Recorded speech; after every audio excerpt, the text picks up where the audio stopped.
স্ক্লেনিয়াস। Splenius muscle, another important culprit structure of the neck pain or radicular pain. কি বলছি? Radiculopathy. Okay. রেডিকুলোপ্যাথির জন্য স্ক্লেনিয়াস হচ্ছে আরেকটা ইম্পর্টেন্ট স্ট্রাকচার। কি বলছি? স্ক্লেনিয়াস যদি টিগার হয় অথবা টাইট হয় তাহলে হাতের দিকে ঝিঝি অবসমস্ত নামবেই এবং নখগুলো বলবে ভারী ভারী লাগে। কি লাগে? নখগুলো বলবে ভারী ভারী লাগে, যে সকালে মুড তো করতেই পারি না বাবারে, পুরো মুডটাই আমার হয় না, এই নখগুলো মনে হয় কেমন একটা ভারী ভারী হয়ে আসে। আপনি মুড করতে পারেন না, এই পেশেন্টকে শুধু স্ক্লেনিয়াস রিলিজ করে দিবেন, যদি তার স্ক্লেনিয়াস টাইট থাকে তাহলে দেখবেন ইনস্ট্যান্ট পেশেন্ট মুড করতে পারছে। এরকম অহরহ পেশেন্ট আসে আমাদেরকে, আমি মুড করতে পারি না, শুধু স্ক্লেনিয়াসে টাচ করছি, চেক করছি যে স্ক্লেনিয়াস টাইট আছে, স্ক্লেনিয়াস রিলিজ করে দিয়েছি, ইনস্ট্যান্ট পেশেন্ট মুড করে নিয়ে গেছে।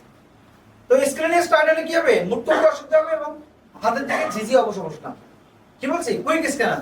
এটা যদি আপনি দেখেন যে আপনার সকালে উঠে গিয়ে হাতটা মুভ করতে অসুবিধা হয়, পেশেন্টকে জিজ্ঞেস করবেন আপনারা, সে সকালে উঠে গিয়ে হাতটা মুভ করতে অসুবিধা হয়, যদি পেশেন্ট বলে ইয়েস মুভ করতে অসুবিধা হয়, তাহলে স্ক্লেনিয়াস একটু মাথায় রাখবেন, যে স্ক্লেনিয়াস আছে না আছে একটু চেক করি। হাত দিয়ে দেখবেন স্ক্লেনিয়াস আছে না আছে একটু চেক করবেন। রোমবয়েডস যদি টাইট থাকে তাহলে কি হবে? রোমবয়েডস টাইট থাকলে সবসময় পিঠটা একটু জ্যাম জ্যাম হয়ে থাকে, বলবে পেশেন্ট এসে বলবে যে হাতের দিকে ব্যথা নামে, শোল্ডারে ব্যথা হয়, ঘাড়ে ব্যথা হয়, পাশাপাশি আমার পিঠটা ধরে ধরে থাকে। পিঠটা কি থাকে? ধরে ধরে থাকে, মানে পিঠটা একদম চাপে ধরে আছে, এরকম চাপ দিয়ে ধরে আছে।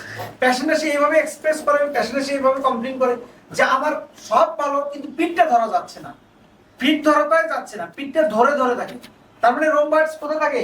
এই স্ক্যাপুলার থেকে মিডিয়াল বর্ডারে থাকে, মিডিয়াল বর্ডারে থাকে, তাই না? Yes.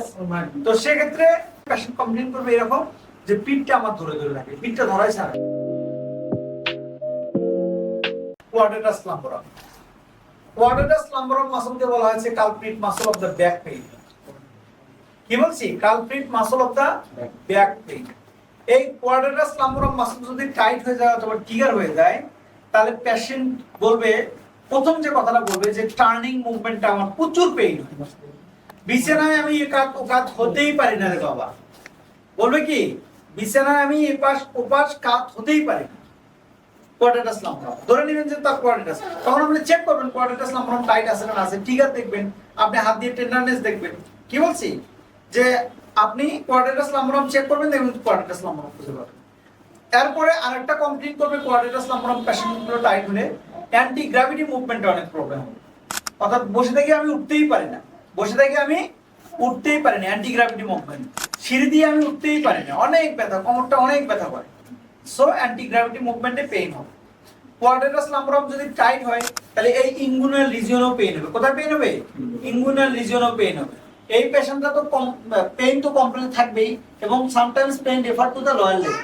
কি বলছি? নিচের দিকেও লোয়ার লেগ, নিচের দিকেও পেইন না, সুডো সায়াটিকার মতো সিম্পটম ডেভেলপ করে এই কোয়াড্রাটাস লাম্বোরাম টাইট হয়ে গেলে।